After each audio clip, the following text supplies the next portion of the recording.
দাওয়াত ও তাবলীগের অনেকগুলো কথার মধ্যে উল্লেখযোগ্য এবং প্রণিধানযোগ্য একটি কথা হচ্ছে আল্লাহর হুকুম মানা, নবীর তরিকায় চলা, দুনিয়া আখেরাতের কামিয়াবি। কথাটা আবারও পুনরাবৃত্তি করছি আমাদের মতো করে, যে কোনো বিষয়ে আল্লাহর হুকুম মোতাবেক চলা, যে কোনো বিষয়ে রাসূলুল্লাহ সাল্লাল্লাহু আলাইহি ওয়াসাল্লামের তরিকা মোতাবেক চলা, এই দুই থিওরি ফলো করতে পারলে, অবলম্বন করতে পারলে দুনিয়া আখেরাতে ওই ব্যক্তি অবশ্যই সফলকাম হয়ে যাবে। কথাটি যদি দাওয়াত ও তাবলীগের বলি, অনেকে থাকতে পারেন দাওয়াত ও তাবলীগ পছন্দ না, বিভিন্ন কারণে, তার ব্যক্তিগত কারণে। সে দৃষ্টিকোণ থেকে এই কথাটির ওজন হয়তোবা অতটা উপলব্ধি হবে না। তবে যদি বলি এই কথাটি দাওয়াত ও তাবলীগের বর্ণিত কথা নয়, বরং সরাসরি কোরআনের কথা, তাহলে দাওয়াত ও তাবলীগের পক্ষে বিপক্ষে সর্বস্তরের মুসলমান এই কথাটি মানতে বাধ্য হবে যদি এটি কোরআনের কথা হয়। কথা বলেন। কোরআনে আল্লাহ রাব্বুল আলামিন এই কথাটি বলেছেন, এটার তর্জমা তারা মানুষকে বলে বলে দাওয়াত দেয়। আল্লাহ বলেছেন, ওয়ামান ইউতিইল্লাহা ওয়া রাসূলাহু ফাকাদ ফাযা ফাওজান আযীমা। যারা আল্লাহর হুকুম মানবে, রাসূলুল্লাহ সাল্লাল্লাহু আলাইহি ওয়াসাল্লামের ইতাআত করবে, ফলো করবে, অনুসরণ করবে, অনুকরণ করবে, ফাকাদ ফাযা ফাওজান আযীমা, সেই ব্যক্তি দুনিয়া এবং আখেরাত উভয় জগতেই সফলকাম হয়ে যাবে। এবার তো আর কোনো বিরোধ নাই। এই কথা কে বলেছেন? আরো জোরে বলেন। আল্লাহ বলেছেন। বলতে পারেন যে হঠাৎ করে এই প্রসঙ্গে, এই কথার আলোকে, এই উদ্ধৃতি দিয়ে আলোচনা শুরু করার কি অর্থ থাকতে পারে? এর জবাব হচ্ছে, আজ সারা বিশ্বের মতো বাংলাদেশেও যেই আওয়াজ, যেই স্লোগান, যেই আন্দোলন সবচেয়ে বেশি পরিলক্ষিত হয়, শোনা যায়, সেটি হচ্ছে শান্তি চাই, স্বস্তি চাই এবং নিরাপদ সড়ক চাই। এই স্লোগান, এই আন্দোলন আছে না নাই? কিন্তু হাজারবার যদি জনম জনম ধরে যদি শান্তি চাই, স্বস্তি চাই, নিরাপদ সড়ক চাই, দুর্ঘটনা মুক্ত সড়ক চাই, এই স্লোগানে শান্তিময় জীবন গঠন করার জন্য যদি হাজারো জীবন জীবন জীবন ভর অনন্তকাল পর্যন্ত আন্দোলন করা হয়, স্লোগানে স্লোগানে রাজপথ মুখরিত করা হয়, শান্তি মিলবে না, স্বস্তি মিলবে না এবং সামাজিক দুর্ঘটনা এড়ানো সম্ভব হবে না। শান্তি যদি পেতে হয়, স্বস্তি যদি পেতে হয়, নিরাপদ সড়ক ব্যবস্থা যদি পেতে হয়, দুনিয়ার তন্ত্র মন্ত্র, দুনিয়ার মানব রচিত সংবিধান দিয়ে সেখান থেকে উত্তরণের কোনো ব্যবস্থা নাই। একমাত্র কোরআন নামের সংবিধানের দিকে ফিরে আসলেই সামাজিক শান্তি, রাষ্ট্রীয় শান্তি, স্বস্তি, এমনকি দুর্ঘটনা মুক্ত সড়ক ব্যবস্থা সম্ভব হবে। সমস্ত সুখ শান্তি নিহিত রয়েছে কোরআন আর সুন্নাহর ভিত্তিতে, আল্লাহর হুকুম আর নবীর আদর্শ মানার ভিতরে। সব বাদ দেন, এই পয়েন্টটা ধরে রাখেন। শুধু আওয়াজ তুলবেন যে স্বস্তি চাই, শান্তি চাই, স্লোগানে স্লোগানে রাজপথ মুখরিত করবেন যে নিরাপদ সড়ক চাই, কয়েকটা টাকা ধরায়া দিব রাষ্ট্রের পক্ষ থেকে, সান্ত্বনা যাও। আবারও ঈদ আসবে, দুর্ঘটনা হবে, পরের ঈদ আসবে, দুর্ঘটনা হবে, ব্যবস্থা নাই, সঠিক ব্যবস্থা নাই। তো কিভাবে সামাজিক শান্তি ফিরে আসতে পারে, রাষ্ট্রীয় শান্তি ফিরে আসতে পারে এবং কোরআন সুন্নাহর আলোকে ইসলামিক প্রক্রিয়ায় পন্থায় কিভাবে সড়ক দুর্ঘটনা এড়ানো যেতে পারে, এই কথাটা বোঝানোর জন্যই আমি এই আয়াতটি নিয়েছি, এই উদ্ধৃতিটি নিয়েছি। অন্য কাউকে আক্রমণ করার জন্য নয়, অন্য কোনো মতাদর্শের বিরুদ্ধে কথা বলার জন্য নয়। এতটুকু মাথায় রাখি ইনশাল্লাহ। সামাজিক শান্তি, রাষ্ট্রীয় শান্তি, স্বস্তি, এমনকি মূল পয়েন্ট হচ্ছে আমার সড়ক দুর্ঘটনা কিভাবে এড়ানো সম্ভব। আজকে কোরআনের প্রেসক্রিপশন আর সুন্নাহর প্রেসক্রিপশন শুনবো, মানবো ইনশাল্লাহ। নিরাপদ সড়ক বা নিরাপদ ভ্রমণ সফর যেটাই বলেন, এটার জন্য করণীয় যেগুলো রয়েছে, এক নম্বর হচ্ছে রাসূলুল্লাহ সাল্লাল্লাহু আলাইহি ওয়াসাল্লামের প্রেসক্রিপশনের একটি পথ আপনাদের সামনে তুলে ধরছি। রাসূল সাল্লাল্লাহু আলাইহি ওয়াসাল্লাম বলেছেন, মান সাল্লা সুবহা ফাহুয়া ফি জিম্মাতিল্লাহ। যে ব্যক্তি বা যারা ফজরের নামাজ আদায় করে, অন্য রিওয়ায়াতে এসেছে জামাতের সাথে ফজরের নামাজ আদায় করে, ওই ব্যক্তিরা সারা দিন স্বয়ং আল্লাহর জিম্মায় চলে যাবে। কথা বুঝতে পারছেন আপনারা? মানে আপনি আল্লাহকে সিজদা করেছেন, বিপদ আপদ দুর্ঘটনা থেকে রক্ষা করার দায়িত্ব কার? এটা নবীজি বলতেছেন। নবীজির কথায় কোনো সন্দেহ আছে? ভুলের লেশ মাত্র আছে? এক নাম্বার প্রেসক্রিপশন, ফজরের নামাজ বাধ্যতামূলক, লাজেম, অবশ্যই, সেটা অবশ্যই পুরুষ বালেগ হলে ওজর না থাকলে জামাতে মসজিদে এসেই পড়তে হবে। নবীজি শোনাচ্ছেন শান্তির বাণী, সড়ক দুর্ঘটনা এড়ানোর বাণী। ফাহুয়া ফি জিম্মাতিল্লাহ, ফজরের নামাজে তুমি আল্লাহকে সিজদা করে ঘর থেকে বের হয়েছো, সন্ধ্যা পর্যন্ত তুমি আল্লাহর জিম্মায় থাকবা, কোনো বিপদ আপদ তোমার কাছে আসবে না। সুবহানাল্লাহ। একটা মনে রাখবেন। 2 নাম্বার হচ্ছে, ঘর থেকে বের হই, অফিসের জন্য বের হই, কর্মস্থলের থেকে বের হই, বা সফরের জন্য বের হই। সফরে যাওয়ার সময় কিছু আমল আছে না নাই? একটা বাস ভাড়া কইরা সেরা সেরি লয়া ডিজে মাস্তি, এটাই তো আমল নাকি? এত আসতে বলেন যে এটা আমল নাকি? মানুষকে কষ্ট দেয়া, নিজেরা অশ্লীল অঙ্গ ভঙ্গিমার মাধ্যমে মানুষকে কষ্ট দিয়ে দিয়ে এইভাবে বিনোদন করা, এই সফর কোশ্চিনকালেও শরিয়া ইসলাম এলাও করে না। সফর বা যাত্রাটা কেমন হবে? ঘর থেকে অফিস বা কর্মস্থলে যাওয়ার প্রেসক্রিপশন কি হবে? এই ট্রিটমেন্ট স্বয়ং রাসূল দিয়েছেন সাল্লাল্লাহু আলাইহি ওয়াসাল্লাম। তিনি বলেছেন, তুমি যখন সফরের উদ্দেশ্যে বের হও, ঘর থেকে বের হলেন, হোক না সেটা কর্মস্থল, হোক না সেটা অফিস, হোক না আপনার কর্মের জায়গা, নবীজি বলছেন যখন বের হও তখন 2 রাকাত নামাজ পড়ে বের হও। এই 2 রাকাত নামাজ সারাদিন যাবতীয় অনিষ্টতা, বিপদ আপদ, বালা মুসিবত থেকে তোমাকে সেভ করবে। সুবহানাল্লাহ বলেন। ঘর থেকে বের হবেন, 2টা রাকাত নামাজ পড়ে আল্লাহকে সাইন করে বের হন, আল্লাহর কুদরতি পায়ে সিজদা করে আল্লাহর কাছে কায়মন বাক্যে বিপদ আপদ থেকে পানাহ চেয়ে মুক্তি কামনা করে ঘর থেকে যদি বের হন, রাসূল একেবারে ছাত্রের মতো বুঝাচ্ছেন, তুমি এই কাজটা করে বের হও, তাহলে এই 2 রাকাত নামাজ সারাদিন তোমাকে বিপদ আপদ থেকে মুক্ত রাখবে। সুবহানাল্লাহ। শুধু সুবহানাল্লাহ বইলা আগেরটা বইলা যায় না। আগের কথা মনে আছে তো? কি করতে হবে? প্রথম ফজরের নামাজ ঘরে একলা একলা, জামাতের সাথে না? জামাতের সাথে। তাহলে কি হবে? ফাহুয়া ফি জিম্মাতিল্লাহ। কার জিম্মায় থাকবো আমরা? 2 নাম্বার প্রেসক্রিপশনে কি পেলাম? রাসূল বলেছেন ঘর থেকে বের হবা, সফরে যাবা, 2 রাকাত নামাজ পড়ে বের হও। এই 2 রাকাত নামাজ সারাদিন তোমাকে সেফটি দিবে, বিপদ আপদ থেকে সেভ করবে। সুবহানাল্লাহ। 3 নাম্বার, প্রত্যেকদিন ফজরের পরে একটা আমল আছে, মাগরিবের পরে আছে, একই আমল। বিসমিল্লাহিল্লাযী, সবাই পড়ি, বিসমিল্লাহিল্লাযী লা ইয়াদুররু মা ইসমিহি শাইউন ফিল আরদি ওয়ালা ফিস সামা ওয়া হুয়াস সামিউল আলিম। এই দোয়া যদি কেউ প্রত্যেকদিন ফজরের পরে 3 বার পড়ে, তাহলে মাগরিব পর্যন্ত আল্লাহ তাকে যাবতীয় বিপদ আপদ থেকে হেফাজত করবেন। আবার মাগরিবের পরে যদি কেউ 3 বার পড়ে, যাবতীয় বিপদ আপদ থেকে সারা রাত আল্লাহ তাকে হেফাজত করবেন। তাহলে এই আমলটা যদি পারি, নতুন করে আমল করা সম্ভব ইনশাআল্লাহ। সকালে ফজরের পরে 3 বার ভুলে গেছেন গা, ফজরের নামাজ কোনো কারণে পড়া হয় নাই, কথার কথা, রাস্তায় বের হইছেন, এই দোয়াটা পড়ে বের হই না, বিসমিল্লাহিল্লাযী লা ইয়াদুররু মা ইসমিহি শাইউন ফিল আরদি ওয়ালা ফিস সামা ওয়া হুয়াস সামিউল আলিম। রাসূল বলছেন সন্ধ্যা পর্যন্ত যাবতীয় বিপদ আপদ থেকে তোমাকে সেভ করা হবে। আবার সন্ধ্যার পরে যদি 3 বার পড়েন, তাহলে রাত্রে আল্লাহ আপনাকে সেভ করবেন এই দোয়ার বদৌলতে। আরেকটা হচ্ছে ইম্পর্টেন্ট আমল, এটা প্রত্যেকবারে হওয়া চাই। ঘর থেকে বের হইলে একটা দোয়া আছে না নাই? মুসলমানের জন্য একটা দোয়া আছে না নাই? বিসমিল্লাহি বলেন, তাওয়াক্কালতু আলাল্লাহ লা হাওলা ওয়ালা কুওয়াতা ইল্লা বিল্লাহ। হয়তো অনেকে পারেন অথবা পারেন না, কিন্তু সহজ লাগে না দোয়াটা। বিসমিল্লাহর সাথে তো আমরা এমনিই পরিচিত। তাওয়াক্কালতু আলাল্লাহ, এটা তো বাংলায় বলেন। একটা কোনো জায়গায় হতাশ হলে বলেন তাওয়াক্কাল আলাল্লাহ, এই কথা বলি না আমরা?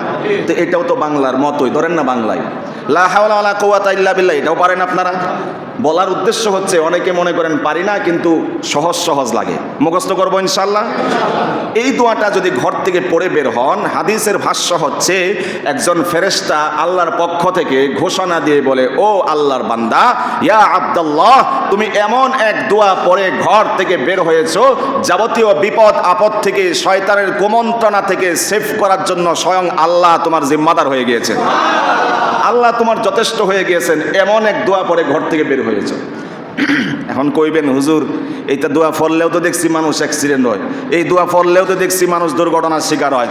তার মানে ইমান, তাদের ইমান আমাদের ইমান এক না। ফাইন আমানু বিমিসলি মা আমানতুম বিহি ফাকাদ ইহতাদাও, যেভাবে তারা ইমান আনয়ন করেছিল সেভাবে তোমরা ইমান আনয়ন করো।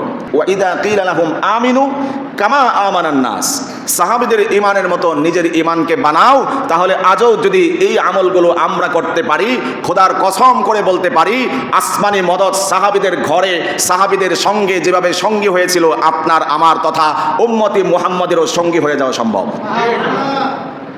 কারণ তাদের ইমান ছিল, বিশ্বাস ইয়াকিন ছিল ওরকম, আল্লাহ তাদেরকে পুরস্কারও দিয়েছেন ওরকম। আপনার আমার ইমানের দুর্বলতা অবশ্যই আছে না নাই? তাহলে আমি কেমনে আশা করি এই দোয়া পড়লেই মনে হয় আল্লাহ আমারে সেভ করবো? নামাজ রোজা নাই, অন্য অন্য ইসলামিক বিধিবিধানের বালাই নাই, শুধু দোয়া পড়ে বাইরে হইলাম, পরে অ্যাক্সিডেন্ট হয়েছি, আটটা একটু ভাঙছে, আয় করবেন হুজুর দোয়া তো 1 মাস ধরে পড়তাছি, 31 দিনের মাথায় দিয়ে আমি অ্যাক্সিডেন্ট করলাম, অটোর থেকে পড়ে হাত ছুঁয়ে গেছে, কি দোয়া শোনাইলেন? ইমাম সাহেবের দোষ? কথা বলেন, ইমাম সাহেবের দোষ নাকি? আমি তো শিখাইছি যেটা আমল ছিল সেই আমলটা। এত পাওয়ারফুল ইমান হওয়ার পরেও নবীজি তাদেরকে তালকিন করতেন, জাদ্দিদু ঈমানাকুম, ইমানকে নবায়ন করো, রিনিউ করো। এটা সাহাবীদেরকে নবী বলে গিয়েছেন।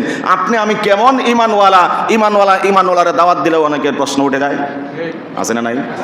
না, ইমানওয়ালাকেও দাওয়াত দিবে, কারণ স্বয়ং আল্লাহ নিজে দাওয়াত দিয়েছেন, ইয়া আইয়ুহাল্লাযীনা আমানু আমিনু। আল্লাহ বলতেছেন ইমানদারেরা ইমান আনো। যে বেটার ইমান আছে, হ্যাঁ ইমান আনা কি দরকার? তার মানে আল্লাহ তো আপনার আমার মতো তো, আল্লাহ ভালো করে বুঝেন তো নাকি? ইয়া আইয়ুহাল্লাযীনা আমানু আমিনু, হো ইমানদারেরা ইমান আনো। ইমানদারদেরকে আল্লাহ আবারও তালকিন করলেন, ইমান আনো। সাহাবীদেরকে নবী বলতেন জাদ্দিদু ঈমানাকুম। তাদের ইমান এত শক্তিশালী পাওয়ারফুল হওয়ার পরেও তাদেরকে এই তালকিন করতেন, কিন্তু তারা সেই ইমান ইয়াকিন আস্থা নিয়ে যখন যে কোনো আমল করেছেন, আসমানি মদদ তাদের ঘরে নেমে এসেছে। আমরাও যদি উম্মতে মুহাম্মাদি প্রকৃত অর্থেই হয়ে থাকি, ইমানকে যদি সেভাবে বানাতে পারি, খোদার কসম করে বলতে পারি, সেই আসমানি মদদ এখনও উম্মতে মুহাম্মাদি মুহাম্মদ সাল্লাল্লাহু আলাইহি ওয়াসাল্লামের খাতিরে আল্লাহ জান্নাত থেকে পাঠাবেন ইনশাআল্লাহ। এখন কইবেন ইমান তো এরকম হয় নাই, এই আমল আমার দরকারও নাই, শিখারও দরকার নাই, করারও দরকার নাই, কষ্ট করে শিখমো কীর্তি, এরকম নাকি? শিখার দরকার আছে না নাই? বাস্তবে যদি ইমানকে যদি সাহাবীদের ইমানের মতো করা যায়, ইমানদারের মতো ইমানকে বানানো যায়, সাহাবীর ইমানের মতো বানানো যায়, সত্যিকার অর্থেই এখনও সেই আল্লাহ আছেন যে আল্লাহ সাহাবীদেরকে আসমানি মদদ দিয়ে সহযোগিতা করতেন। কথা বলতে হবে। যে আল্লাহ সাহাবীদেরকে আসমান থেকে ফেরেশতা নাজিল করে সাহায্য করেছিলেন, সেই আল্লাহ এখনো আছে। সেই আল্লাহর কাজ যদি পরিপূর্ণভাবে আল্লাহ রাব্বুল আলামিনকে বুঝিয়ে দেওয়া যায়, আল্লাহ রাব্বুল আলামিন আমাদের উপরেও ওইভাবে নুসরত করবেন, কোনো সন্দেহ নাই।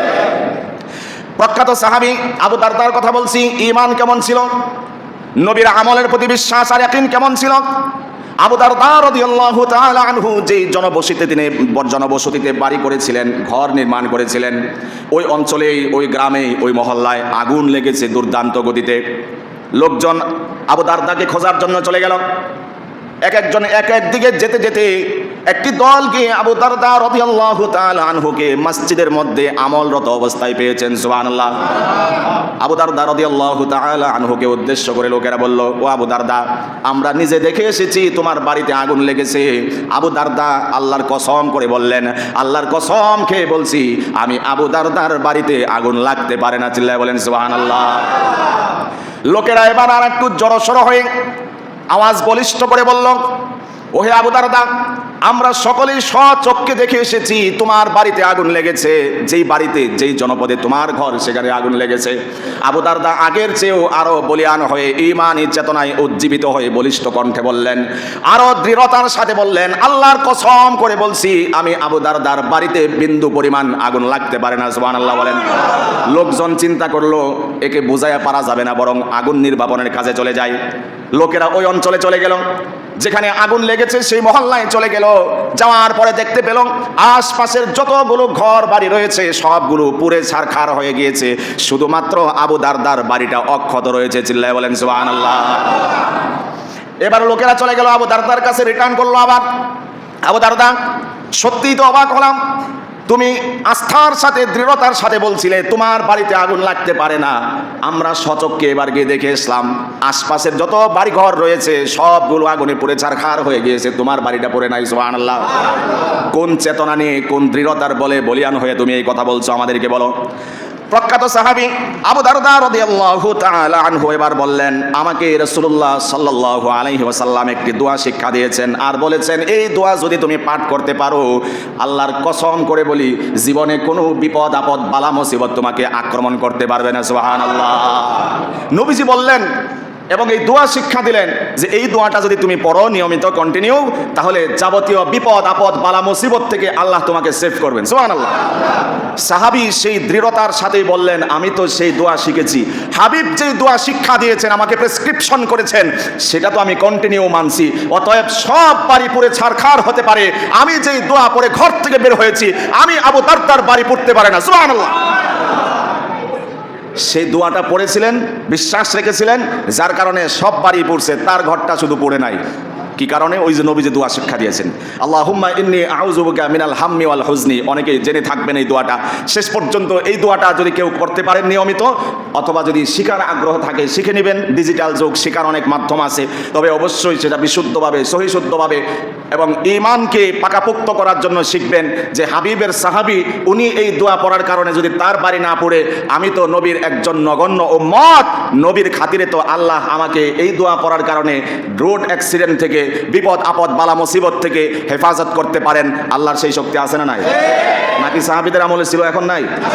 তাহলে এই দোয়াগুলো একটু চেষ্টা করি, নিজের ঈমানকে নবায়ন করার চেষ্টা করি, কমপক্ষে আগ্রহ পোষণ করি। খুব বড় দোয়া না, 2-3 দিন লাগবে আপনার এটা মুখস্থ করতে, সর্বোচ্চ যদি বলেন 1 বছরে মুখস্থ করা সম্ভব। ছোট্ট একটা দোয়া, এই দোয়া পড়ার কারণে তিনি একেবারে আস্থার সাথে বললেন যে না, আমার বাড়িতে আগুন লাগতে পারে না, কারণ নবী আমার দোয়া শিখাইছেন, মন্ত্র শিখিয়েছেন। এই জন্য বলছিলাম দুনিয়ার তন্ত্র মন্ত্র মানব রচিত সংবিধান দিয়ে সড়ক দুর্ঘটনা এড়ানো সম্ভব না, স্বস্তি শান্তি সমাজে রাষ্ট্রে আনা সম্ভব না। আসল প্রেসক্রিপশন সংবিধান এটা, কোরআন আর সুন্নাহ। এখানে ফিরে আসতেই হবে। নিজের জীবনকে যদি পরিবর্তন করতে হয়, পারিবারিক সংশোধন করতে হয়, সামাজিক রাষ্ট্রীয় শান্তি কামনা যদি করতেই হয়, পেতেই হয়, আসতে হবে কোরআন আর এই সুন্নাহ, এই 2 প্রেসক্রিপশনের কাছে অবশ্যই আসতে হবে। এই দোয়ার ব্যাপারে আবু উমামার ব্যাপারে কথা বর্ণিত আছে। আবু উমামা একজন সাহাবী রাদিয়াল্লাহু তাআলা আনহু। উনি বলছেন, আমি একবার মসজিদে বিষণ্ণ মন নিয়ে বসেছিলাম, চেহারায় হতাশাগ্রস্ত, হতাশার ছাপ, চেহারা মলিন, এমন হয় অনেক সময়, টেনশন ফিল করি, বিভিন্ন কারণে মনটা নষ্ট থাকে। যদি মন নষ্ট থাকে, চেহারা হচ্ছে তার প্রথম এটা ফোকাস করার মাধ্যম। কথা বলেন? চেহারা দেখলে মানুষ বলে মনটা খারাপ কি জন্য, কোনো সমস্যা নাকি? তো সাহাবী মন মরা হয়ে এইভাবে বসে আছেন মসজিদের ভিতরে। আল্লাহর হাবিব সাল্লাল্লাহু আলাইহি ওয়াসাল্লাম তাকে দেখলেন, জিজ্ঞেস করলেন, আবু উমামা কি সমস্যা, মনটা মলিন দেখাচ্ছে, কোনো সমস্যা নাকি, পেরেশান লাগছে? আবু উমামা রাদিয়াল্লাহু তাআলা আনহু বললেন, বড় বিপদের মধ্যে আছি, এক কথায় বড় ঋণগ্রস্তের মধ্যে আছি, আমি এই ঋণ পরিশোধ করতে পারতেছি না, এই জন্য বিষণ্ণ মন নিয়ে বসে আছি। হুজুর সাল্লাল্লাহু আলাইহি ওয়াসাল্লাম তাকেও এই প্রেসক্রিপশন করলেন, আল্লাহুম্মা ইন্নী আউযু বিকা মিনাল হাম্মি ওয়াল হুজনি। শেষ পর্যন্ত এই দোয়াটা তুমি পড়বা, আল্লাহ তোমার ঋণ পরিশোধের ব্যবস্থা করে দিবে। সুবহানাল্লাহ। সাহাবী এই দোয়া কিছুদিন পড়লেন, সত্যি সত্যি কুদরতিভাবে ঋণ পরিশোধ হয়ে গেল। সুবহানাল্লাহ বলেন। অনেক সময় জিজ্ঞেস করেন, ঋণগ্রস্ত আছি, ঋণ পরিশোধ করতে পারছি না, একটু দোয়া করেন। না, সব দোয়া আরেকজনের উপরে না, কিছু আমল নিজের জন্য রাখতে হয়, কিছু ট্রিটমেন্ট নিজের জন্য রাখতে হয়। এই দোয়াটা নিজে শিখবেন, যদি কেউ ঋণগ্রস্ত থাকেন বেশি বেশি পড়বেন, যিনি ঋণ পরিশোধের ব্যবস্থা করে দিবেন তিনি কে? এগুলো বললাম কোরআন আর সুন্নাহর আলোকে খণ্ড খণ্ড কিছু কথা। এবার আসুন আমরা সড়ক দুর্ঘটনা রোধে কি কি করতে পারি, এর জন্য কিছু করণীয় আছে না নাই? প্রথম করণীয় হচ্ছে ঘরের অভিভাবকের। কার? তো কিছু জিনিস আছে যেগুলো আমরা নিজেরাই পরিবর্তন আনতে পারি যদি প্রচেষ্টা প্রয়াস থাকে। 1 নাম্বার, আমরা আলোচনা করছি সড়ক দুর্ঘটনা রোধে কিভাবে আমরা ব্যবস্থা নিতে পারি। এই ওয়াজ আপনাদের কাছে ভালো নাও লাগতে পারে, কিন্তু রাষ্ট্রীয় পর্যায়ে যদি এই আওয়াজ পৌঁছে, যদি রাষ্ট্রের মনোভাব ভালো থাকে, পুরস্কার দিতে হবে আমাদের। এই ওয়াজ কোনো মসজিদে করবো না, কইবেন যে মসজিদে এইগুলা কি এর ওয়াজ, মসজিদে কইব সুবহানাল্লাহর ওয়াজ, আল্লাহু আকবারের ওয়াজ, এইগুলা সমাজ সচেতন করার জন্য এই আলোচনা দরকার আছে না নাই? আপনি জানতেনই না অনেকে যে 1450 বছর আগে রোড অ্যাক্সিডেন্ট থেকে বাঁচার জন্য কিছু আমল দেওয়া হয়েছে, অনেকে জানতামই না। প্রথম আমল কি পাইছি আমরা? ফজরের নামাজ, সফরে যাওয়ার সময় 2 রাকাত নফল নামাজ, ঘর থেকে বের হওয়ার সময় দোয়া, আরো আনুষঙ্গিক কিছু আলোচনা আমরা পেয়েছি যেগুলো আপনাকে আমাকে সড়ক দুর্ঘটনা থেকে, রোড অ্যাক্সিডেন্ট থেকে রক্ষা করতে পারে। তো 1 নাম্বার, আপনি অভিভাবক হিসাবে সচেতন হতে হবে, সন্তানের প্রতি অ্যালার্ট হতে হবে। সন্তান ঘর থেকে বের হওয়ার সময় আপনি তাকে বোঝাতে হবে, অথবা যদি আপনি স্ত্রী হন, স্বামী বের হচ্ছে ঘর থেকে, যাবতীয় প্রয়োজনীয় জিনিসপাতি সে নিল কিনা, হেলমেট নিল কিনা, অন্য প্রয়োজনীয় জিনিস নিল কিনা, একজন ঘরওয়ালি হিসাবে সেটা স্বামীর প্রতি খেয়াল রাখা তার ওয়াজিব ফরজের পর্যায়ে। যদি এগুলো করে সচেতন হয়ে অভিভাবকরা যদি তার সন্তানকে বোঝায় হেলমেটটা নিছো কিনা, বা যাইতেছো কোন জায়গা, অমুক টাইমের ভিতরে ফিরে আসবা, এত গতিতে গাড়ি টানবা, এইভাবে চলবা, প্রথম সচেতনতা হতে হবে ঘর থেকে। তাহলে রোড অ্যাক্সিডেন্ট থেকে অনেকটাই বেঁচে থাকা সম্ভব। কারণ পাগলার হাতে আপনি হোন্ডা দিয়ে দিয়েছেন, ঘোড়া দিয়ে দিয়েছেন, ও কোনো রকম তেগড়িয়া পার হইয়া ইকুরিয়া দিয়ে ঢুইকা আল্লাহর নাম লইয়া বা না লইয়া চেগায় বেগায় এমন টান দিব যেখানে গিয়ে অ্যাক্সিডেন্ট হয় হেনে থামবো। বাস্তবতা আছে না নাই? উন্মাদনা, পাগলামি, ওই জায়গাটা গেলে আমি শুধু তাকায় থাকি যে এত তারা কিসের, একটি দুর্ঘটনা সারা জীবনের। এই লেকচার যদি কেউ জেহেনে রাখে, কোরআন হাদিস তো তার জন্য আপাতত যদি নাও রাখে, শুধু এই একটা কথা যদি সেন্সে থাকে, তার ব্রেইনে কাজ করে, সে এইভাবে উন্মাদনার সাথে গাড়ি চালাতে পারে না। কারণ বাজান, তুমি বাইসা থাকলে অনেক চালাইতে পারবা, আর যদি আজকের যাত্রা তোমার শেষ হয়ে যায়, খেলা এখানেই শেষ, তুমি থাকবা এক জায়গায়, গাড়ি থাকবো আরেক জায়গায়। তো এই জন্য প্রথম সড়ক দুর্ঘটনা এড়ানোর জন্য, রোধ করার জন্য ঘর থেকে আমাদেরকে উদ্যোগ গ্রহণ করতে হবে। অভিভাবককে, স্ত্রীদেরকে, স্বামীর ক্ষেত্রে সচেতন হতে হবে, এই বিষয়গুলো খুব সজাগ সচেতনার সাথে থাকতে হবে। তাহলে ইনশাল্লাহ কিছুটা সড়ক দুর্ঘটনা এড়ানো সম্ভব হয়ে যাবে। আর একটা নানি বা দাদি যারা আছেন তাদের উদ্দেশ্যে বলছি, এই যে ঈদ একটা চলে গেল, সামনে আরো ঈদ আসবে। বিশেষ করে কালকে এক মহিলা বলতেছে, গ্রাম্য মহিলা, ট্রেনের ভিতরে বলতেছে, কয় সন্তান হইল গা পেটের আর নাতি হইল গা কলিজার। কথার মর্ম বুঝছেন? আমি কথাটার অনেকটা মর্ম ফিল করছি। গ্রাম্য মহিলা, বুড়া মহিলা, তিনি বলতেছেন মানে ওই নাতির আবদার করছে নানির বাড়িতে নিয়ে যাইতে হইব, তাদের তো ঈদের আনন্দ, যেখানে যাও আমার লইয়া যাইতে হইব। তো এই যে কলিজার একটা আর পেটের একটা কথা কিন্তু বাস্তব। শেষ সময়ে দাদা দাদির, নানা নানির পরম চরম বন্ধু হয় তার নাতিরা। কথা বলেন? কারণ এই সময়ে দোকানে গিয়ে আড্ডা দিতে পারে না। সমবয়স্ক মানুষ সবাই হয়তো হাসপাতালের বেডে থাকে, অথবা ঘরে বিছানার সাথে থাকে, যদি আহলিয়া থাকে তার সাথে কোনো রকম সময়টা পার হয়। বন্ধু বান্ধবের নেশা থাকে না, বন্ধু বান্ধব থাকে না, তখন সবচেয়ে পরম বিনোদনপূর্ণ বন্ধু বানায় নেয় নিজের নাতি আর নাতনিরে। তো এই কারণে নাতিরা বা দাদার কাছে নাতিরা এইভাবে আবেদন করে যে আমারও লইয়া যাও। এরকম আছে না সমাজে বাস্তবতা? এই জায়গাটাতে সব জায়গায় আল্লাহ দেখাবেন না, আল্লাহর হস্তে কড়াভাবে নেবেন না কথাটা। আপনাকে আমি সাজেস্ট করছি, চাইলেই সন্তান, চাইলেই নাতির আবদার পূরণ করতে যাবেন না, অমুক জায়গায় লইয়া যাও। কিল্লাইগা হাবিব বলেছেন, ওয়ালিয়াসাকা বাইতুক, 1450 বছর আগের রোড অ্যাক্সিডেন্ট থেকে কিভাবে সেফ থাকা যায় সেই প্রেসক্রিপশন বার্তা আপনাদেরকে শোনাচ্ছি। নবীজি বলেছেন, ওয়ালিয়াসাকা বাইতুক, অযথা বাইরে যাও না, ঘরের ভিতরে অবস্থান করো। নাতিরে লইয়া ঘরে বসে থাকেন, মরলে একলা মারা যাইব, পুরা ফ্যামিলি সহকারে মারা যায়, নানা নাতি দাদা দাদি সব একসাথে মারা যায়, এমন রিপোর্ট পান না আপনারা? নবীজি বললেন, ওয়ালিয়াসাকা বাইতুক, ঘরের ভিতরে অবস্থান করো, বেশিরভাগ সময় ঘরে থাকো। বাহিরে যত থাকবেন ততই বেশি ফিতনা, ততই বেশি দুর্ঘটনার শিকার হওয়ার সম্ভাবনা আছে না নাই? তাহলে 1 নম্বর কাজ ঘরের সচেতনতা অভিভাবকদের। 2 নম্বর হচ্ছে সন্তান হোক নাতি হোক এদেরকে বোঝাবেন যাতে করে কন্ট্রোলে রাখা যায়। 3 নম্বর, যেই সন্তানগুলো উঠতি বয়সের, তরুণ বয়সের, কিশোর বয়সের, যাদের বয়সটাই উন্মাদনার, আনন্দ ফুর্তি উল্লাসের বয়স, উল্লাসটা যেন অনইসলামিক ভাবে না হয়, ইসলাম বিরোধী না হয়, এই ব্যাপারে তাদেরকে সতর্ক করা দরকার আছে না নাই? তাহলে রোড অ্যাক্সিডেন্ট অনেকটা এড়ানো সম্ভব হবে। একই বয়সের কতগুলো ছেলে ফেলে একসাথে ঈদ উন্মাদনা, তাদের জন্য এটাই ঈদের আনন্দ, এটাই উল্লাস, এটাই বিনোদন, এটাই এনজয়। পিকআপ একটা ভাড়া কইরা, মাঝখানে 2টা বক্স খাড়া কইরা, এরপরে মাতালের মতো নাচতেছে, আওয়াজ দিয়া তুফান শুরু করছে। এইভাবে যদি কিছু দূর যায়, পিছন থেকে হরন দিলেও শুনবে না। রোড অ্যাক্সিডেন্টের বড় একটা মাধ্যম হলো এটা। আওয়াজ করে বলতে হবে, ঠিক কিনা? এই মাতলামি করতে কেন দিবেন? আপনি বাবা হিসেবে তো ওয়েট থাকা দরকার। আমি কেমন বাবা হলাম যে সন্তানকে কথা শোনাতে পারি না? কেমন গার্ডিয়ান হলাম যে আমার সন্তান অসত্যের মতো অশ্লীল বিনোদন ভাবে অন্য ছেলেদের সাথে হাজার হাজার মানুষের সামনে দিয়ে এইভাবে উন্মাদ হয়ে ডান্স করতে করতে মানুষের অভিশাপ বদদুয়া নিতে যাচ্ছে। এটা বাবা নামের কলঙ্ক ছাড়া কিচ্ছু না। কষ্ট নিয়ে আল্লাহর হস্তে। সব কথা তো আর হোমিওপ্যাথি দেওয়া হয় না, অ্যান্টিবায়োটিকও লাগে মাঝে মাঝে।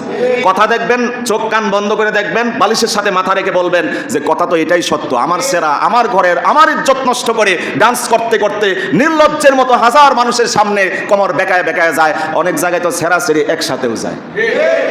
এদেরকেও তো কোনো না কোনো বাবা জন্ম দিয়েছে, কোনো না কোনো মা জন্ম দিয়েছে। কি শিক্ষায় তাদেরকে বড় করেছে? বয়ফ্রেন্ড গার্লফ্রেন্ড এই শিরোনাম বাদেই দিলাম। অনেক আনুষ্ঠানিক মাস্তি করে ছেলেরা মেয়েরা একসাথে। কেমন ওজনওয়ালা বাবা আমি, আল্লাহর হস্তে কষ্ট নেবেন না, নিজের বিবেককে প্রশ্ন করুন। কেমন ওজনওয়ালা মা আমি, পরপুরুষের সাথে, যেই ছেলের সাথে আমার সাক্ষাৎ মোলাকাত জায়েজ নাই, শিক্ষাঙ্গনের নাম দিয়ে, অনুষ্ঠানের নাম দিয়ে, পিকনিকের নাম দিয়ে নির্লজ্জের মতো আপনি তাকে আরেক ছেলের সাথে পিকনিকে পাঠাচ্ছেন। এর চেয়ে নির্লজ্জতার কিচ্ছু হতে পারে। কষ্ট নেবেন না, আমি আবারও বলছি, আপনার বিবেক কি বলে? আপনার উঠতি বয়সের সন্তান 17-18 বছর, কোন যে এটা বাচ্চা, আরেকটা 21 বছরের ছেলের সাথে ক্লাসমেটের সাথে চলে গেল জেলা ছেড়ে অন্য জেলাতে, আরো দূর থেকে দূরান্তরে, সেখানে গিয়ে পিকনিক করতে যায়। কেমন হিম্মতহীন এবং ওজন ছাড়া, ওয়েট ছাড়া বাবার মা আপনি সন্তানকে এইভাবে আরেক ছেলের সাথে তুলে দিলেন। সমাজ পরিবর্তন হওয়া চাই। রোড অ্যাক্সিডেন্ট হবে, তারপরে 3 দিন পরে মিলাদ পড়াইবেন, এই ছাড়া আপনার গতি নাই। আর আফসোস করা ছাড়া আর কোনো গতি থাকবে না। এজন্য হুঁশিয়ার হন, সজাগ হন, সচ্চার হন, অ্যালার্ট হন। আপনাকে আঘাত বা কষ্ট দেওয়ার জন্য নয়, কলিজার টুকরা যেটাকে নিয়ে আপনি বুক ভরা আশা রেখেছেন, তার ভবিষ্যৎ সুন্দর আর উজ্জ্বল সমুজ্জ্বল করার জন্য তার পিছনে ঘাম ঝরানো, রক্ত ঝরানো, টাকা পয়সা, অর্থ খড়ি ঢালছেন, তাকে নিয়ে যেন আপনি স্বাচ্ছন্দ্যের শেষ বয়সটা পার করতে পারেন, অ্যাক্সিডেন্টের শিকার না হতে হয়। এই ফর্মুলাই আমি আপনাকে দিচ্ছি। তাহলে এই ফর্মুলা আগে অবলম্বন করতে হবে। ঘর থেকে সন্তানদেরকে বোঝাতে হবে, এটা করা যাবে না, ওইটা করা যাবে না, তাহলে রোড অ্যাক্সিডেন্ট হবে। এই জিনিসগুলো শুধু ইঙ্গিত দিলাম, বাকি একজন গার্ডিয়ান সবচেয়ে ভালো বুঝবেন কিভাবে আপনার সন্তানকে কন্ট্রোলে আনা যায়, কিভাবে রোড অ্যাক্সিডেন্ট এড়ানো যায়। 2 নম্বর, এটা হচ্ছে ঘর থেকে ব্যবস্থা। রাষ্ট্রীয় আইন দিয়ে শুধুমাত্র আপনি ওই যে কিছু পয়সা পাইবেন, 15,000 না 25,000 জনপ্রতি, এগুলা পাইতে পারেন, শান্ত না। এই কয় টাকা দিয়ে আপনি কি করবেন? আর লাখ টাকাই দিল কি করবেন? এই জীবন কি আর ফেরত আসবে? কোটি টাকা দিল জীবন ফেরত আসবে? এই সন্তানের যে কষ্ট শোক, এটা কি জিন্দেগিতে বেঁচে থাকতে আর ভোলা সম্ভব? তাহলে এটাই হবে। তো এটার জন্য একটা জীবন দিয়ে দেব। কতটুকু ব্যবস্থা নেওয়া হয়েছে সামাজিকভাবে, রাষ্ট্রীয়ভাবে? আমি রাষ্ট্রের বিরুদ্ধে বলছি না, সোচ্চার করছি, সচেতন করার জন্যই বলছি। রাষ্ট্রের দিকে তাকায় লাভ নাই। সব সরকারে দিব, কম দামে চাউল দিব সরকারে, গম দিব সরকারে, সব সরকারের দিকে তাকাইতে হবে না। নিজের ঘর সমাজ নিজেকেই পরিবর্তন করতে হবে। সামাজিক উদ্যোগের চেয়ে বিপ্লব আর কিছু হতে পারে না। নিজেরা আগে পদ্ধতি অবলম্বন করতে হবে। 2 নম্বর ফর্মুলা হচ্ছে সামাজিকভাবে এই জাতীয় বিষয়গুলোকে কন্ট্রোলে আনতে হবে। সামাজিক উদাহরণ একটা বললেই যথেষ্ট মনে করি। অনেক জায়গায় দেখছি পিকআপ দিয়া নাচ গান কইরা সেরাসেরি একসাথে গেছে, এলাকার মানুষে দইরা আচ্ছা মতো দোলাই দিছে। এটা একটা সামাজিক প্রতিরোধ। আমি বলছি না আপনাকে যে আপনি এলাকাতে কোনো গাড়ি টাড়ি গেলে আটকায়া আমার রেফারেন্স দিয়ে মারবেন, এরপরে কইবেন ইমাম সাহেব কইছে। এটা আমি আপনাকে কইতেছি না, আবার আমার বিপদে ফেলায় না। আমি বলতে চাই সামাজিক প্রতিরোধ যেভাবে গড়ে তোলা যায়, তাকে বোঝায় হোক, পিঠে হাত দিয়ে হোক, এখানে ফুল স্টপ করতে হবে, এইভাবে বুঝিয়ে সুঝে সামাজিকভাবে যদি বয়কট করা যায়, প্রতিরোধ করা যায়, আপনার সড়ক দুর্ঘটনা অনেকটাই এড়ানো সম্ভব হবে। এরপরে প্রশাসনেরও কিছু দায়বদ্ধতা আছে। প্রশাসনিকভাবেও এই যে বিগ হাউসগুলা, সামাজিক অবক্ষয়গুলো, ডিজে পার্টি করতে করতে, মানুষকে কষ্ট দিতে দিতে, এইভাবে মাস্তি করতে করতে ঈদ বিনোদন করা, এর জন্য প্রশাসনের কিছু কাজ আছে না নাই? হেরা যদি কয়টা করা যাবে না, সম্ভব, ওরা মানতে বাধ্য, আর করতে পারবো না। তো এই জন্য প্রশাসনিকও কিছু ব্যবস্থা নেওয়ার অবশ্যই দরকার আছে। এরপরে আসুন, ট্রাফিক সিগন্যাল, রেড সিগন্যাল, আর কি কি সিগন্যাল আছে? Green signal. এগুলো কোরআনের দৃষ্টিতে একেবারে মানা ফরজ, ওয়াজিব। অনেকে বুঝা ঠিক বলছেন, আরেকজনে কইতেছেন যে কোরআনে কি ট্রাফিক সিগন্যালের কথা আছে নাকি? আমি বের করে দেখাই। সূরা নিসা খুঁজবেন, সূরা নিসার সম্ভবত 58 নম্বর আয়াত।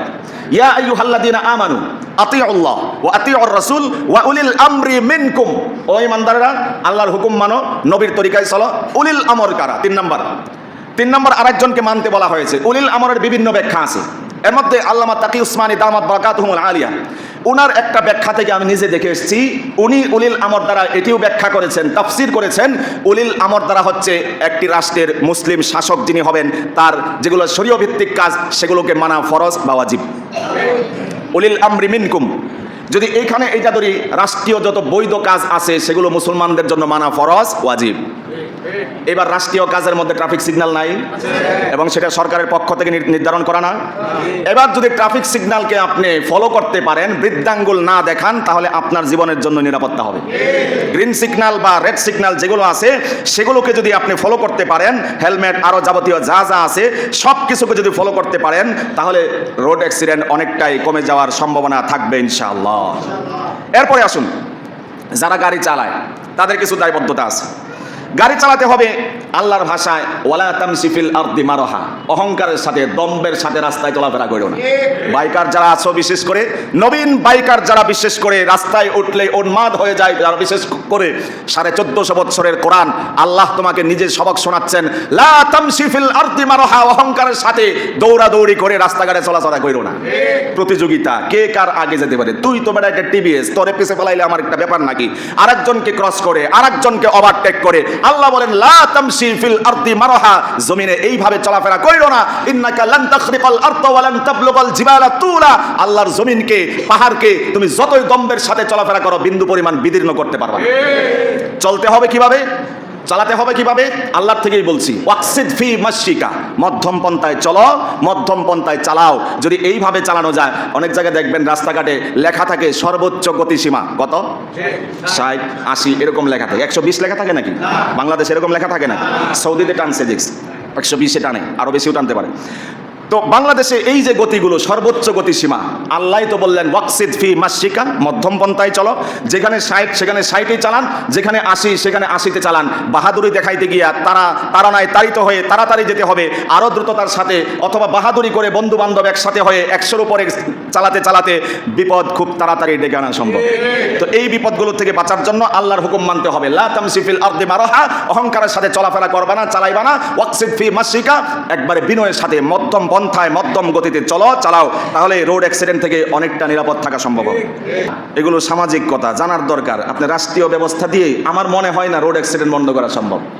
যার যার দায়বদ্ধতা সেটা মার্ক করতে হবে। আমার কোন জায়গায় ত্রুটি, আমি যাত্রী হিসাবে কি ত্রুটি, আমি ড্রাইভার হিসাবে কি ত্রুটি, আমি সমাজের লোক হিসাবে কি ত্রুটি, এইগুলো ধরতে হবে, মার্ক করতে হবে, তারপরে সংশোধনে আনতে হবে। তাহলে এই ধরনের রোড অ্যাক্সিডেন্ট থেকে নিরাপদ থাকা সম্ভব।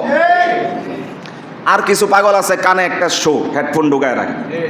যদি পাগল বলি আমার মনে হয় না এটা বকা বা গালি হইব, এবং পাগল শব্দের যথোপযুক্ত প্রয়োগ হবে আমি বিশ্বাস করি। আপনারা যদি আমার সমর্থন সাপোর্ট নাও দেন, তাও আমি বলি যারা ড্রাইভ করার সময় কানে হেডফোন ঢুকায় রাখে, গান শুনতে শুনতে ড্রাইভ করে, এরা পাগল। আরো বিশুদ্ধ বাংলায় বললে, কবি নজরুলের ভাষায় বললে উন্মাদ।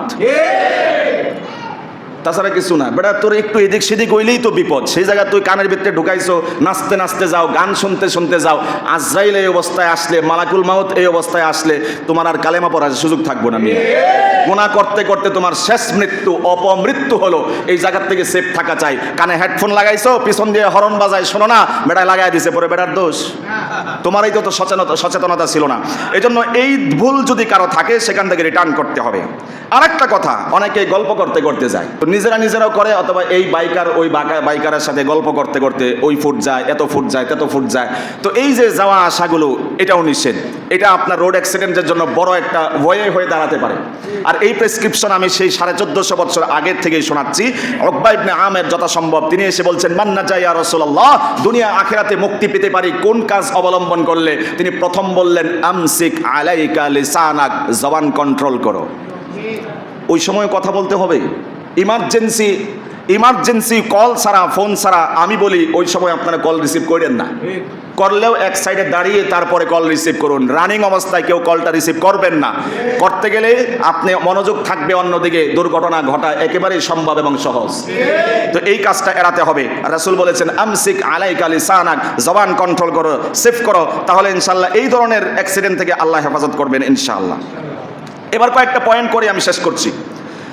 অ্যাক্সিডেন্ট হওয়ার ক্ষেত্রে শুধুমাত্র আমরা ড্রাইভারের দোষী, আবার অ্যাক্সিডেন্ট থেকে বাইসে গেলেও ড্রাইভারের প্রশংসা করি। আসলে অ্যাক্সিডেন্ট থেকে বাঁচাই কে? এত আসতে কইলেন? যারা আসতে কইলেন হেরা হেডাই করবেন যে ড্রাইভারটা অনেক এক্সপার্ট, বেটা 20 বছর ধরে গাড়ি চলা, এই ড্রাইভারের জায়গায় অন্য ড্রাইভার হইলে আজকে অ্যাক্সিডেন্ট থেকে বাঁচতেই পারতাম না।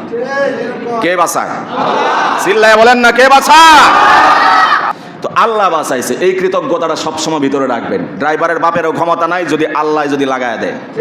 এই জন্য কৃতজ্ঞতা হবে আল্লাহর জন্য, শুকরিয়া হবে আল্লাহর জন্য। তাকে অবশ্যই থ্যাঙ্কস এটা সে পাওয়ার উপযুক্ত করা বা পরিপক্ক ড্রাইভার হলে। তো কিছু দায়বদ্ধতা ড্রাইভারের থাকে অ্যাক্সিডেন্ট হওয়ার পিছনে, কিছু দায়বদ্ধতা যাত্রীদেরও থাকে। কথা বলেন? কিছু দায়বদ্ধতা প্রশাসনেরও থাকে। আমি একটা একটা করে খোলাসা করছি। ড্রাইভারের দায়বদ্ধতাগুলো কি থাকে? ড্রাইভার দেখবেন যে অনেক সময় উল্টা পথে মাইরা দেয়, এদিক দিয়ে জ্যাম লাগছে বাচ্চে মারি এনতে সহজ উল্টা পথে মাইরা দেয়। এই ড্রাইভার আছে না নাই? সামনে লুকিং গ্লাস নাই, কিছু নাই, হুট করে ব্যাকা করে দিচ্ছে। এই অ্যাক্সিডেন্টটা বেশি হয় রাস্তাঘাটে, আস্তে করে ব্যাকা করে দেয়, পিছনে তাকারি নাই, হাত দেয়, সিগন্যাল নাই, কিচ্ছু নাই। এই যে বিপদগুলো ডেকে আনেন, আপনার কারণে কেউ এতিম হয়েছে, কেউ বাবাকে হারিয়েছে, কেউ সন্তানকে হারিয়েছে, আত্মীয় স্বজনকে হারিয়েছে, একটু এই অসচেতনতার কারণে। তো এগুলো করা যাবে না। এই ক্ষেত্রে ড্রাইভারের দায়বদ্ধ থাকে। ভিড় যদি আপনি লেগেই যা, ভিড়ে বসে থাকেন, যাত্রীর যদি সহ্য না হয় সে বিকল্প ব্যবস্থা করুক, কিন্তু ড্রাইভারের যে ফর্মুলা, যে গতিপথ, সেই পথেই তাকে যেতে হবে। যদি বিকল্প পথ থাকে যাবে, কিন্তু উল্টা পথে যেতে যাবেন না, আপনারা গেলে দুর্ঘটনা হতে পারে। হজরে আসওয়াদ কি শিক্ষা দেয় আমাদেরকে? ইসলাম কি শিক্ষা দেয়? যদি সম্ভব হয় আলিঙ্গন করুন, হজরে আসওয়াদকে চুম্বন করুন, নিজের ঠোঁট দিয়ে নিজের স্পর্শ করুন। যদি না পারেন, ভিড় থাকে, তখন কি মাসালা? দূর থেকে বিসমিল্লাহি আল্লাহু আকবার হাত দিয়ে ইশারা করুন, এতেও সেই পরিপূর্ণ সওয়াব আপনি পেয়ে যাচ্ছেন। এখান থেকে তো ইসলাম আমাদেরকে সাজেস্ট করে ভিড় হলে তাড়াহুড়ো করার দরকার নাই, ট্রাফিক সিগন্যাল লাগছে অপেক্ষায় থাকো, উল্টা পথে যাওয়ার দরকার নাই। ইসলামের শিক্ষা ব্যক্তি জীবনে, সব জীবনে, সর্বাঙ্গীন জীবনে দিয়ে সেটাকে প্রয়োগ করা যায়। অবশ্যই অবশ্যই অবশ্যই সড়ক দুর্ঘটনার মতো এই মহামারী থেকে, বিপদ থেকে মুক্ত থাকা সম্ভব। তো এই যে উল্টা পথে যাইতে যাইবেন না। এরপরে দাঁড়ায় যাত্রী লয়। ঈদের সময় যারা জার্নি করেন, পারলে বকা দেয় অনেকে, না পারলে ভিতরে ভিতরে বকে। এই লোকগুলো যেখানে লেখা নিষেধ যে দাঁড়িয়ে যাত্রী নেবেন না, সেই জায়গায় তারা দাঁড়ায় যাত্রী লয়, ভাড়া নেয় বেশি বেশি, ডবল, এর চেয়ে ডবল ভাড়া নেয়। জনগণকে এইভাবে যে কষ্টের মধ্যে ফেলেন। তোমার ব্যাপারে হাবিব বলেছেন, আলা কুল্লুকুম রাইন ওয়া কুল্লুকুম মাসউলুন আন রাইয়াতিহি, সবাই জিম্মাদার, তোমরা একজন আরেকজনের জিম্মাদার। একটা ড্রাইভারের হাতে 60, 65, 40, 50 জন যাত্রীর জীবন নির্বাহ করে। সে যদি সঠিকভাবে থাকে, যাত্রী সেফ থাকে, সে যদি উল্টা পাল্টা করে, যাত্রী ক্ষতিগ্রস্ত হয়। তো রাসূল বলেছেন, তুমি একজন জিম্মাদার, অভিভাবক, সব যাত্রীদের গার্ডিয়ান তুমি। তোমার হাতে এতগুলো মানুষের জীবন নির্ভর করছে। জীবনের মালিক তো আল্লাহ, কিন্তু সেটাকে তোমার নিয়ন্ত্রণে রাখার জন্য তোমার হাতে এতগুলো জীবন নির্ভর করছে। অতএব তুমি যদি উল্টা পাল্টা করো, তাহলে এই জীবনগুলো বিপন্ন হয়ে যাবে মুহূর্তের মধ্যেই। এই জন্য উল্টা পথে গাড়ি না, জ্যামের মধ্যে উল্টা পথে গাড়ি না, দাঁড়ায় যাত্রী না। তারপরে বেপরোয়া গাড়ি চালানো, তাড়াহুড়া করে আসে না প্রতিযোগিতা, বা একজন আর একজনকে ওভারটেক করা, যেখানে আসি সেখানে আরো বেশিতে চালানো, এই পাগলামি আসে না নাই? 1450 বছর আগের প্রেসক্রিপশন শোনাচ্ছি। রাসূল বলেছেন, আত-তাআন্নী মিনাল্লাহ ওয়াল আজালাতু মিনাশ শাইতান। তাড়াহুড়া, একজনকে ওভারটেক করে আরেকজনকে পিছে ফেলে ক্রস করে চলে যাওয়া, এটা শয়তানের পক্ষ থেকে আসে। আর ধীরস্থিরতা অবলম্বন করা, ট্রাফিক সিগন্যাল মেনে চলা, যেখানে যেই গতি আছে সেই গতিতে গাড়ি চালানো, এই সব কিছু আসে রবের পক্ষ থেকে। যেখানে রবের পক্ষ থেকে ফয়সালা হয় সেটাতেই শান্তি হয়। যেখানে তাড়াহুড়া হয়, ওভারটেক হয়, ক্রস হয়, অযথা স্পিডের গতি বাড়িয়ে দেওয়া হয়, সেটা হাবিবের ভাষ্য মোতাবেক শয়তানের পক্ষ থেকে হয়। শুধু এই অল্প কথার হাদিস যদি ড্রাইভাররা মানতে পারে, প্রত্যেক ড্রাইভার, যারা যাত্রীবাহী ড্রাইভার, যারা পার্সোনাল প্রাইভেট ড্রাইভার, সকলের জন্যই এই একটি হাদিস প্রযোজ্য। যদি আত-তাআন্নী মিনাল্লাহ বিশ্বাস রাখতে পারেন, ধীরস্থিরতা আসে রবের পক্ষ থেকে, ওয়াল আজালাতু মিনাশ শাইতান, তাড়াহুড়া, ওভারটেক করা, এগুলো আসে শয়তানের পক্ষ থেকে। আপনার মৃত্যু ঘটানোর জন্য শয়তান এইভাবে আপনাকে প্রতিযোগিতায় মত্ত করে দেয়। এই বিশ্বাস যদি রাখতে পারেন, খোদার কসম করে বলতে পারি, রাষ্ট্র থেকে 60 থেকে 70 ভাগ সড়ক দুর্ঘটনা রোধ করা সম্ভব। শুধু এই একটা হাদিস যদি ফলো করতে পারেন, তাড়াহুড়া নয়, ধীরস্থির গতি, এটা আল্লাহর পক্ষ থেকে আসে। এরপরে আসুন, কিছু দায়বদ্ধতা যাত্রীদের আছে না নাই? ড্রাইভারের, বিশেষ করে খুচরা ড্রাইভার যারা, এদের আরেকটা তাড়াহুড়া থাকে, তাড়াতাড়ি হেরে ওভারটেক করে আবার টিপ মারতে হইব মোল্লা বাজার থেকে। এই পাগলামি আছে না নাই? ভাই, ওই যে আপনি কোরআন হাদিস মনে রাখতে হইব না, আপনি শুধু ওই একটা কথা মনে রাখবেন, একটি দুর্ঘটনা সারা জীবনের কান্না, এই ওয়াজটা মনে রাখবেন। তাহলে একজনকে ওভারটেক করে আবার টিপ মারার জন্য আপনার তাড়াহুড়ো করতে হবে না। আপনি মনে রাখবেন, তাড়াহুড়া শয়তানের পক্ষ থেকে আসে, তাহলে আপনার ভিতরে এই উন্মাদনা কাজ করবে না। আর যদি এই হাদিসগুলোকে অবলম্বন করতে পারি, ফলো করতে পারি, রোড অ্যাক্সিডেন্ট থেকে নিরাপদ থাকা সম্ভব হবে ইনশাআল্লাহ। এরপর যাত্রীর কিছু দায়বদ্ধতা আছে। চলন্ত বাসের মধ্যে দৌড়ায় দৌড়ায় ওঠে, এরকম কিছু পাগল আছে না? জুল্লা দৌড়ায় দৌড়ায়, লঞ্চেও আছে, নাই কিসে, ট্রেনেও আছে বলে। ট্রেনে তো দেখি মাশাআল্লাহ দিনদার বদ্দিন অনেক মহিলা মা বোনেরাও নিজের জীবনের স্বার্থেই, জীবনের তাকিদেই, জীবিকার তাকিদেই ছাদে পর্যন্ত উঠে। আমি বেড়া মানুষ হয়ে ছাদে উঠতে পারি না। বেডিরা দুঃসাহসী, অগ্রযাত্রা, অগ্রগামিতার দিকে তারা ছুটে চলছে, উন্নয়নের গণজোয়ার ইত্যাদি ইত্যাদি। হে বেডিরা কেমনাকে ট্রেনে ছাদে উঠে যায়? আমি ট্রেন মিস করি, তারপরও ছাদে উঠতে যাই না। যাই হোক, এই পাগলামিগুলো বন্ধ করতে হবে, তাহলে রোড অ্যাক্সিডেন্ট থেকে সেফ থাকা যাবে ইনশাআল্লাহ। আবার কিছু পাবলিক ড্রাইভারদের চেতায় দেয়, কি কয়, এই মে কি গাড়ি চালাও, তোমার সবাই ফেসে ফেলায় থুয়ে জায়গা, ঠেলা গাড়ি চালাইতেছে নাকি? আছে না নাই? ড্রাইভারদের চেতাইলে কি হয়, কুমিল্লা আমাদের সাথী যারা ছিলেন তারা জানেন, কুমিল্লার রসমলাই রাস্তাঘাটে আসতে আসতে বনগাঁও আসতে আসতে রসমলাই আর থাকে নাই। ড্রাইভারদের চেতায় দেওয়া হয়েছিল যে কোনো কারণে, ড্রাইভার কয় আমাদেরকে এখানে নামাই দিব, আমরা কই আমাদেরকে ওখানে নামাইতে হইব। এই বেটারা চেতানির কারণে শেষ পর্যন্ত এমন উড়াদোড়া গাড়ি চালাইছে, কুমিল্লার রসমলাই কুমিল্লা থেকে এই পর্যন্ত আর সেফের সাথে আসতে পারে না, এটা দলা মশা হয়ে তারপরে আইছে। এই জন্য ড্রাইভারদের সাথে দুর্ব্যবহার না করা চাই, এদের সাথে উত্তেজনামূলক আচরণ না করা চাই। তার উপর আপনার সকলের জীবনটা ডিপেন্ড করে, এতগুলো যাত্রীর জীবন ডিপেন্ড করে। আপনি একজনের চেতায় দিয়েছেন, চেতলে মানুষ কি করে, জিদটা প্রয়োগ করার চেষ্টা করে, সেটা যে কোনো জায়গায় হোক। অনেক বেড়া আছে রাগ করে পরে খাওয়া দাওয়া বন্ধ করে দেয়, খামু না আজকে রাইতে যা, আছে না এরকম? তো রাগ এক জায়গায়, প্রয়োগ করে আর এক জায়গায়, এটা উচিত না। এখন আপনার সাথে ড্রাইভারের মন মালিন্য হয়েছে, বেড়া এমন আচরণ দেখাইছে, তেরায়া বেকায়া চেগায়া মেগায়া চালাইতেছে, যাত্রীর অবস্থা 12টা বাজতেছে, এই জন্য এটা বলার দরকার নাই, কি চালাও মেয়ে, ঠেলা গাড়ির মতো চালাও। এখানে ড্রাইভারদেরও দায়বদ্ধতা আছে। হে বেটা সিগারেট খাইতে যায়, আমার মুখ দেখালি এগুলো আয়া পরে, পরে আপনারা কষ্ট পান। আচ্ছা সিগারেট বাদ দিলাম, পান খাইতে যায় মনে করেন, আর ওই যে হেল্পারের হাতে গাড়ি দিয়ে যায়, তাইলে গাড়িটা আর যাত্রীগুলো কতটা নিরাপদ থাকবে বলেন? অবশ্যই অনিরাপদ। এজন্য ড্রাইভার চৌকস ড্রাইভার হতে হবে এবং পরিপক্ক ড্রাইভার হতে হবে। এরকম হেল্পারের হাতে তার গাড়ি তুলে দেওয়া যাবে না, দিলে অ্যাক্সিডেন্ট হওয়ার সম্ভাবনা রয়েছে। যে কথাগুলো আলোচনা হলো, আল্লাহ আমাকে আমাদের সবাইকে এই ধরনের রোড অ্যাক্সিডেন্ট থেকে হেফাজত করুন। বিশেষ করে প্রশাসনের কিছু দায়বদ্ধতা আছে না নাই? কি দায়বদ্ধতাটা? রাস্তা করছে বেড়াগর জনগণের যাত্রীর লাইগা, গাড়ি চালানোর লাইগা, ফুটপাত বন্ধ করে রাখছে গেঞ্জির দোকান দিয়া, পাঞ্জাবির দোকান দিয়া, বাচ্চাদের জুতার দোকান দিয়া। এবার কথা কর না দিয়ে আপনারা, আরে বেটা জনগণ যেন নির্বিঘ্নে তার যাত্রাপথে গন্তব্যে মানজিলে মাকসাদে পৌঁছাতে পারে, সেজন্য রাস্তাকে এইভাবে বড় করা হয়েছে, প্রশস্ত করা হয়েছে। তোমার মতো মুদি দোকানদার আর ফুটপাতের দোকানের জন্য রাস্তাকে মানুষ জনগণ টাকা দিয়ে রাস্তা বানায় না। এরা সবচেয়ে বড় কাহিনীগুলা করে, ঢাকার জ্যানজট দেখবেন এরাই বাজায় রাখে। এর জন্য প্রশাসন দায়ী কিভাবে আমি বলছি, ব্যাখ্যা দিচ্ছি, আগে ভুল বুঝবেন না। ম্যাজিস্ট্রেট আসার সময় সব ফাঁকা, পুরা ফাঁকা, বাড়ি ব্যানের মধ্যে যা আছে সব মার্কেটের গুল্লি মার সব ফালাইতেছে, এগুলা হইতেছে। এরপরে কিছুক্ষণ পরে আবার সেই আগের মতো হয়ে গেছে। এখানে দায়বদ্ধতাটা কার? ম্যাজিস্ট্রেট জানে, প্রশাসন জানে যে একটু পরে আবারও বসবে। তারা যদি সেই 2 টাকার প্রতি লোভে লোভাতুর না হয়ে যদি একদম সিলগালা করা থাকতো, করে দিত যে এখানে আর কোনোদিন জীবনে ফুটপাতে দোকান নিয়ে বসতে পারবা না, বসলেই এই জরিমানা, তাহলে বাংলাদেশের অলিতে গলিতে রাস্তাঘাটে কোনো ফুটপাতের দোকান থাকতো না। এই রাস্তাগুলো ব্লক করে রাখে, অ্যাক্সিডেন্টের এটাও একটা ওয়ে। আচ্ছা, এজন্য বলছি প্রশাসনকেও সোচ্চার হতে হবে, বাণিজ্যিক ব্যবসা বন্ধ করতে হবে। তারা তাদের সেফ জায়গাতে ব্যবসা করুক, কিন্তু ফুটপাতে এসে মানুষের রাস্তা বন্ধ করে এই ধরনের ব্যবসা বন্ধ করা অবশ্যই উচিত। শেষ করছি, যখন অ্যাক্সিডেন্ট ঘটেই যায় তখন আমাদের বুদ্ধি আসে। বিশেষ করে যে অ্যাক্সিডেন্টটা একেবারে আমাদের চোখে এখনও জাজল্যমান ভাসমান ভাসছে, এই অ্যাক্সিডেন্ট থেকে বাঁচার জন্য অনেক কিছুই করার ছিল, চেষ্টা ছিল, কিন্তু সেই চেষ্টাগুলো আমরা করি নাই। আমরা তো সব রাষ্ট্রের দিকে তাকায় থাকি, কিন্তু রাসূলের দিকে আমরা ভুলেও তাকাই না। রাসূলের কি শিক্ষা? তিনি বলে গিয়েছেন, আল্লিমু আওলাদাকুম আস-সিবাহা, বাচ্চাদেরকে 7 বছর 8 বছর যখন হয় সাঁতার শিখাও মিয়া, সাঁতার শিখাইতে বলছে। মা কত নিঃস্বার্থ মা, যার ভিতরে বিন্দু পরিমাণ স্বার্থ নাই, নিজের জীবনকে ত্যাগ করলো, বিসর্জন দিল, সন্তানকে বের করে দিল, তুই যা, আমি মরলে কোনো আপত্তি নাই, তুই বেঁচে থাক। এই সন্তানটা কোনো রকম ভেসেছিল। সাঁতারের কথা কইলে তো আবার যাইবেন সুইমিং পুলে, হেনে গিয়ে অশ্লীল বিনোদন আবিজাবি সবই শিখবো বাচ্চারা। আপনার মেয়ে, আপনার সন্তান, আপনার ছেলেরা ওখানে যাবে, সাঁতার শিখবে, বখাটে দূর থেকে আগত ছেলেরা ভিডিও করে টিকটক বানাইব।